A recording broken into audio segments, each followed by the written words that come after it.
Hello and welcome back. As always, my name is Leyzar, and today we are checking out the latest Heroes of the Storm balance patch update, and this one will come on Wednesday, March 16. I think it's called 16.5, but I may be wrong. Anyway, it's a balance patch, meaning we get hero changes. Let's move on, or jump right into it. Assassin Nova health increase from 1273 to 1350. So what is that, guys? Like 5? Yeah, that's like a 5% increase to her base health, more survivability for Novi. Health regen increase from 265 and 281 per second. Both cases scaling has not been touched up. Okay, so we got better base health and better health regen, a little buff to her survivability. She definitely needs it. Snipe Q cooldown reduction from 8 to 6 seconds, mana cost decrease from 60 to 50, and perfect shot talent cooldown reduction decrease from 4 to 3. Now, why do they did this? Because they reduced the base cooldown. Okay, so we can snipe faster, better ganks. Okay, lower cooldown on our Q ability, definitely a welcome change from my point of view. Any buffs the Nova at this point would be a welcome change. Pinning shot W slow mount increase from 30 to 40. Okay, cool, nice. Covered ops talent maximum slow mount increase from 50 to 60%. And apparently that's it for Nova. Now, ever since the rework, Blizzard has been constantly buffing up Nova, okay? Because, well, she's the lowest win rate hero in game. Not a lot of people like Nova anymore, and, well, she's not that good. Plain and simple, she's not that good. At least not for competitive play, which was Blizzard's whole idea, okay? Make her viable for competitive play, which obviously didn't happen. Now, will these changes change that? I'm gonna go with a no. Okay, I'm gonna go with a no, just the idea off the top of my head. But if that's not the case, obviously I will bring you guys a build guide. But again, I don't think I love the fact that she's getting a little bit more survivability. I love the fact that pinning shot slow has been increased, and the cooldown on our snipe is smaller, along with the mana cost, because Nova is a tad mana hungry, at least early game. But again, overall, I just don't think this will change that much for Nova, but I may be wrong. Hopefully, at least she won't be trash anymore. At least decent. I'll settle for decent, please. Just give me decent. Anyway, let's read the dev comments. We have been giving Nova slow and steady buffs in order to increase her viability without pushing her burst damage to uncomfortable levels. Each round of changes has shown us positive results, where of course you buffed and buffed and buffed. What did you expect? A lower cooldown on snipe and a stronger slow on pinning shots should help Nova players secure kills more frequently, while also helping her to contribute more during engagements and skirmishes. And this is one of the problems with Nova. Many players, myself included, complain about that she's kind of useless to her team at this point. Okay, not that much she can do, at least until level 8, until she can get some stacks for her Q ability snipe. Anyway, we'll see how things change for Nova in the future, but I don't think this is enough. But that's just my thoughts. Anyway, let's move on. Specialist Xul. We knew this was coming, okay, guys? He was very strong. Apparently, the honeymoon is over. Basic attack damage reduced from 115 to 104. Scaling remains the same. So this is what? 10%? Yes, this is exactly 10% on the nose for his basic attack damage. Now, this is a big deal because obviously his basic attack damage couples into his W ability. Okay, so that's kind of sucky. Ray skeleton trait, skeleton mastery talent damage bonus reduced from 100 to 50.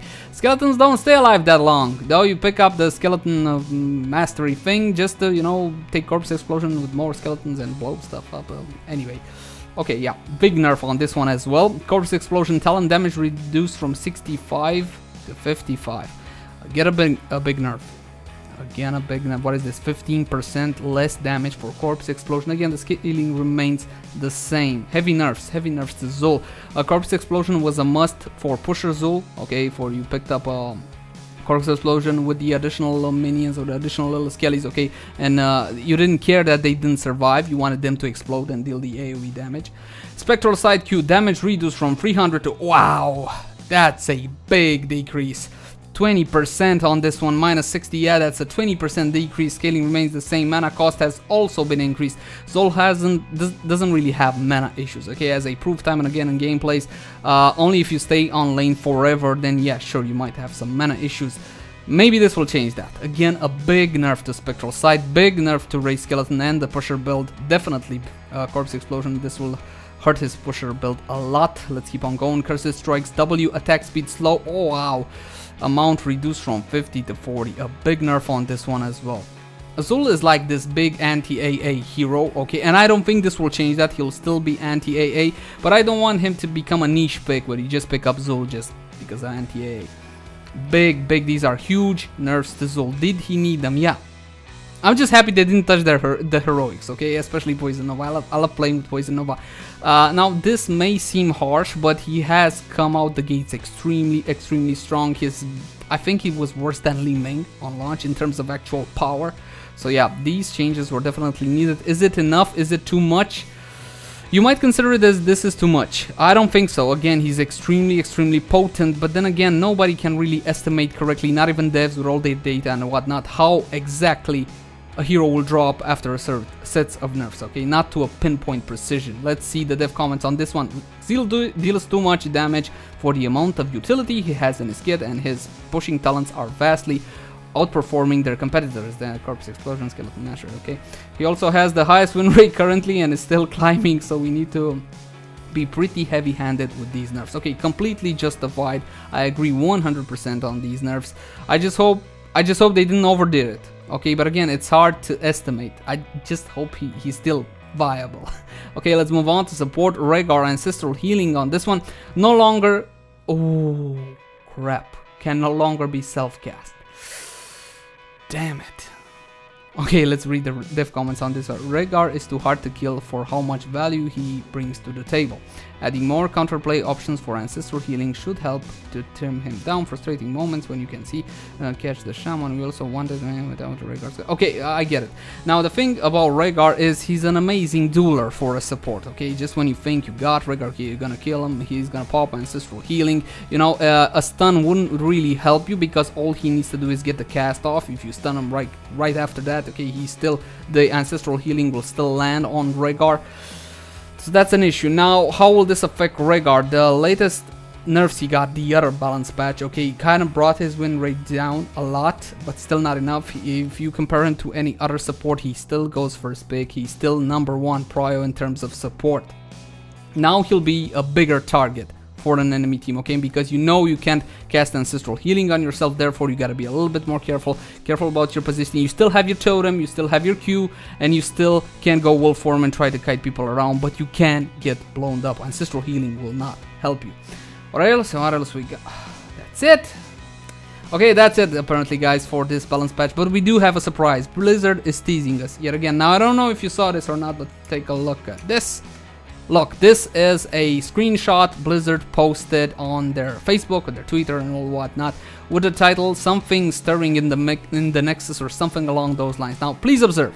We got something that appears to be a burrow, okay, and some footprints leading out. And look at this specific mage minion. This is a mage minion, right? The one that drops the globe, I think. He's been slaughtered. Look at it. He's like eviscerated. The blood, is that blood? Bloods, yeah. Blood and gore around him, I see. And all these footprints around him, you see there's like 3 toes, okay, and they're like interrupted, kind of like a dinosaur. Now there are 2 camps currently analyzing this photo. Some say it's Vol'jin on a raptor, okay, but then again the raptors hold their little claw like this. I don't think that lines up with a raptor, and some raptors I do believe only have 2 toes. And they have a claw here on the back. Anyway, and the other group, which I am a favor for, Dehaka from StarCraft. Now I don't know if you guys know who Dehaka is, but he's got an amazing personality from my point of view. Not that much backstory, not that much lore, but he would definitely be cool to see Dehaka entering the Nexus. I would like almost any StarCraft hero at this point. Okay, I'm sick of the World of Warcraft heroes. Give me Diablo or StarCraft or maybe even Rock and Roll Racer, something, Blizz. Okay, something that's not Warcraft. Thank you very much, but I am a Warcraft fan. Anyway, I want to hear what you guys think about this. I want to know what you guys think about the balance patch. Let me know in the comment section down below. Do you like the changes? Do you not like the changes? Who do you think this is? Is it Dehaka? Is it not Dehaka? Is it Vol'jin? Do you got any other crazy theory? Maybe this isn't even a hero. Maybe there's teasing something else. I highly doubt it. Anyway, not gonna blabber anymore. Thank you guys for watching. Like, favorite, share, and subscribe if you enjoy the content, and I'll see you guys again soon.